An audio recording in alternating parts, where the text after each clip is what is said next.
parte del proceso tradicional es tostarlo. Aquí ya vemos un canasto con cacao tostadito, muy bien tostado, que se hace tostándolo en el comal. Siguiente. Y después viene la molienda. Para molerlo hay que tener caliente el metate. ¿Cómo se calienta un metate? Eso. O sea, ustedes ven cualquier metate prehispánico y ninguno tiene patas largas para que quepa el fuego, sino que se pasaban tallándole, a veces haciendo colas, unas señoras y otras, hasta lograr calentar el metate. Y ya caliente, entonces ya ponían las almendras y le ponían las especias y entonces quedaba la molienda completa.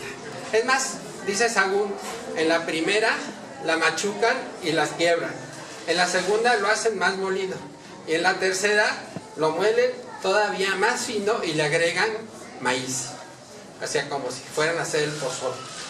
Siguiente. Mira, desapareció. Siguiente. También desapareció. Siguiente. Bueno, siguiente, porque esa no me gusta. Mejor les explico la siguiente, ¿no? Es decir, dice Sahagún que había cacaos muy tiernos, cacaos muy fuertes, cacaos bermejos, cacaos rojos, cacaos anaranjados, etcétera, y con diferentes jícaras también, unas jícaras que ponían en una especie de arito de cuero de venado, etcétera, y otras jícaras en bruchacas, dice Sahagún, etcétera, para llevarse el chocolate de un lado a otro. Bueno, pero en realidad tenemos que la condimentación típica es tilxóchitl, mecatzóchitl, cacahuazóchitl, chocosóchitl y huenacastle. ¿Qué quiere decir todo eso? Bueno, tilxóchitl quiere decir la flor negra. ¿Qué es una flor negra? Pues así le llamaron a la vainilla, que no es flor, es fruto, pero bueno, así le pusieron, y ese sería tilxóchitl. Mecatzóchitl es la flor del mecate, pero nosotros conocemos más la hoja que la flor. La flor es un mecatito así, de la hoja santa. ¿Ustedes han visto la hoja santa? Pues esa es el mecatzóchitl. Es el nombre indígena, que después también le llamaron momo, tlanepa, tlanepanquelite, y se santificó porque servía para separar las hojas del misal en la misa. Entonces dijeron, pues la hoja santa, entonces ya que se le quedó santa. Y después, bueno, la rosita del cacao, la flor de mayo o cacalozóchitl, que les tiene un aroma. Les iba a traer unas muestras, pero se me olvidaron. Y después el chocosóchitl, que sería la pimienta de Tabasco, que es la pimienta gorda. Prueben la pimienta gorda a mordidas, así una mordidita, y van a ver que no sabe para nada a pimienta. Sabe a 4 especies, como dicen los franceses, 4 épices, o allspice, a todas las especias, como dicen en inglés, ¿verdad? Porque nos recuerda a la nuez moscada, al clavo, inclusive al anís un poco, etcétera. Entonces tiene diferentes sabores, que es maravillosa la pimienta de Tabasco, porque en la época donde no teníamos tantas especias, ya con eso le daba sabor a todo. Y después está ahora otra flor que se llama huenacastle. Huenacastle. ¿Qué quiere decir güey? Todo el mundo dice, ¿qué hubo, güey? ¿Cómo está, güey? ¿Nunca has visto eso? Sí. Esa es una palabra mágica. ¿Cómo estás, güey? Pues güey quiere decir grande, grandioso. Quiere decir, oye, ¿qué güey eres? Pues qué grande eres. Güey, nacastle quiere decir oreja. Entonces, güey, nacastle quiere decir orejota. Y los españoles le llamaron orejuela. Entonces, esa flor, fíjense, ahí está la foto. ¿Ustedes la han probado? ¿Dónde está? ¿En qué mercado? ¿En qué lugar? Sin embargo, lo bajé de internet. Quiere decir que existe, pero no lo usamos. No se volvió a usar. Llegó a exportarse a Europa y no lo volvimos a usar. Siguiente. Ya mandé unos botánicos a explorar y parece que en Chiapas la usan para perfumar el café. Ajá. Bueno, el pozol pues sería una reminiscencia de aquellas fórmulas preparadas antiguas. Siguiente. Ahí está ya en la olla. Siguiente. Y bueno, la forma de espumar es una maravilla. No existía el molinillo. Entonces, ¿cómo se espumaba? pues dejando caer de jícara a jícara de altura. Entonces al caer, obviamente se rompe el agua que está abajo, o se va rompiendo el agua, se va formando burbujas gracias a un fosfolípido que es la lecitina que contiene el cacao, se estabiliza y entonces hace una espuma maravillosa. Siguiente. Ahí está nuestra espuma. Siguiente. Esa ya es la tacita, como para después de la plática. Siguiente. Y después, bueno, también Sahagún menciona que había colorado. ¿Cómo se lograba colorado? De dos métodos. Uno, poniéndole chile colorado, y otro, poniéndole, por ejemplo, grana cochinilla. Siguiente. El otro sería el naranjado, como pues el tascalate yucateco, que se hace anaranjado el cacao. Siguiente. Después el otro con hueso de mamey, que le llaman en náhuatl pixtle, que sería el hueso rallado. Ustedes corten un hueso de mamey y huelan el aroma que tiene. Huele exactamente igual a la crema Heinz, así como almendras, ¿no? Y eso agregado al chocolate aquel, pues queda verdaderamente maravilloso. Siguiente.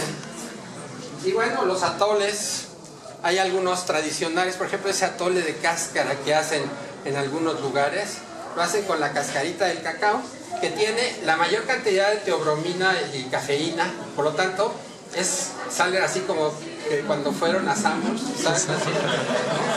Entonces, pero aparte los pone con una energía maravillosa, el atole de cáscara. Y desde luego el champurrado, que es así como que nos recuerda a la primera comunión. Siguiente. Bueno, como citas históricas, siguiente, tenemos, por ejemplo, el 15 de agosto de 1502, llega Cristóbal Colón por vez primera en el cuarto viaje, toca el Golfo de Honduras, pasa por las Islas Guanajas, se encuentra una embarcación y manda a su hijo a platicar con los indígenas. Dice, es una embarcación muy rica, eran mayas, y entonces le ofrecen una iguana en salsa, se la lleva y dijo, qué cosa tan rica, este plato lo voy a poner para platillo de Cuaresma porque la carne es muy blanca. Pero además, dice, aquí estos indígenas tienen estos granos que si se les caen, parece como si se les hubiera caído un ojo, porque están buscándolo como locos, porque tiene un gran valor para ellos. ¿Por qué? Porque era su dinero. Siguiente. Otro va a ser la primera jícara que le dan a Hernán Cortés. Se la va a dar el cacique gordo de Zempoala, porque le iban a cobrar impuestos pues algunos mensajeros de Moctezuma.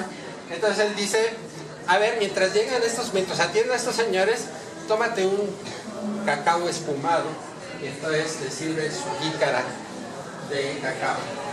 Y después otra mención que es maravillosa y que todo el mundo tiene que leer, es precisamente el relato de cómo era la mesa de Moctezuma, ¿no? Una mesa donde le llevan quién sabe cuántos, 300 platillos, y después le van a llevar unas damas bellísimas con los ojos viendo al piso sin decir nada, unas copas de oro con el cacao espumado. Imagínense qué lujo. Siguiente. Y bueno, Hernán Cortés también va a fundar dos ingenios, el Axomulco y el Tlatenango, donde va a empezar a producir diferentes tipos de azúcar. Siguiente. Y bueno, hay otra mención donde dice que ya cuando es Marqués del Valle, que ya tiene su palacio de Cortés en Cuernavaca, entonces le llevaban diario una bola de comida, pero dice, del Soconusco le envían diariamente 800 almendras de cacao para el chocolate diario del Marqués. Imagínense lo que consumía Hernán Cortés de cacao, que le fascinó desde el principio. Siguiente. Y después, bueno, hay un banquete muy célebre, que lo pueden ver en uno de mis libros, que se llama La Mesa de Hernán Cortés, el banquete de Hernán Cortés con don Antonio de Mendoza, donde se sirven, eso es que aparte era muy macho, entonces puso a las mujeres en los balcones y les sirvió un refrigerio. Pero dentro de lo que sirve es el cacao, y se lo sirvió en copas doradas con suplicaciones, o sea, el cacao espumado con suplicaciones. Eso no quiere decir, señora, por favor, tómese el cacao. No, las suplicaciones eran como barquillos, como galletas de esas buffet que le llaman, con la que sapeaban el cacao espumado. Y además, pues se sirvieron alcorzas, que eran como rosquitas rellenas de diacitrón, pero no del acitrón que después se hizo al estilo indígena con la biznaga, sino me imagino que con las primeras sidras que llegaron con los españoles, etcétera. Aloja, el arca, son bebidas de aquella época siguiente. Y también vamos a encontrar que a partir del siglo XVI empiezan a ponerle otras cosas que ya, aquí por ejemplo todos nuestros quelites, pues nos los cambiaron por cilantro y perejil, ¿no? Casi todas nuestras condimentaciones ya ahora es cilantro y perejil. Y en el caso del cacao, todo el tilsóchil, y todo lo que dije, se convirtió en canela, ¿no? Y lo peor de todo es que el chocolate que tiene canela dice a la española, bueno, ahí está bien, pero el que tiene vainilla dice a la francesa, ¿cómo? Es muy mexicano. Bueno, ahí hay una receta que se atribuye a Hernán Cortés, donde, bueno, lo que vale la pena matizar es que le ponían ya musco, que es almizcle, y ámbar gris, que son sustancias que se usan más bien para la perfumería, aguas por ejemplo, de rosas, flor de azahar, etcétera. Siguiente. Era una costumbre muy cotidiana en el siglo XVI en Europa. El almizcle lo sacan del ciervo almizclero, que es un ciervo que se reproduce allá en Rusia, y el ámbar gris del ocelote, es de un cetáceo. Siguiente. Esta es una relación que me parece maravillosa. Vamos a decir, el primer alumno español de algún indígena que le enseñó todo. Aparece en el libro del Conquistador Anónimo. Dice, relación de algunas cosas de la Nueva España, de la gran ciudad de Temixtitlan, México, escrita por un gentil hombre de Hernán Cortés en 1529. Y entonces dice, estas semillas que llamamos almendras o cacao se muelen y se hacen polvo. O sea, el mismo proceso que vino. Se muelen con otros granos que aquí hay en forma más fina. Eso todavía no me queda muy bien, pero tal vez sea la pimienta de Tabasco. Y recipiente que tenga pico, o sea, ya había recipientes con pico. Y entonces dice, se agrega el agua, se mezcla con una cuchara y después de haberlo mezclado muy bien, se vacía de un recipiente a otro, igualito que los indígenas aprendieron a hacerlo los españoles, la cual se recoge en un recipiente siguiente y cuando se va a beber se revuelve con una cucharita de oro o plata, eso era muy poco, o de madera. Bueno, también usaban de tortuga, dicen, ¿no? Decía de carey. Y se bebe, y al beber se abre bien la boca, porque al hacer espuma es necesario sorber un trago, y dejar que se deshaga la espuma, y se bebe sorbo a sorbo. Es esta bebida la cosa más sana y de la mayor sustancia de cuantos alimentos se comen y beben, que la beba todo el mundo, porque el que bebe una taza de este licor podrá caminar y pasarse todo el día sin comer más. Y ya sea en tiempo de calor como de frío, por ser de naturaleza fría. Coincide la naturaleza fría con Hipócrates, porque también Hipócrates dice que hay alimentos fríos y calientes, y aquí en el mundo indígena también hay alimentos fríos y calientes, con diferentes conceptos. Siguiente. Y bueno, una receta de un español, Antonio Colmenero, ella se va muy lejos, dice, póngale mecazóchelis de Alejandría, ¿no? Y un puñado de oreja, fíjense cómo llegó, y pimientos, que será la pimienta de Tabasco, y se puede ponerle pimienta negra, pues ahí sí la regó. Y después, otras cosas, pero también aparece el achiote. Siguiente. Salud. El duque de la Toscana le puso jazmín. Siguiente.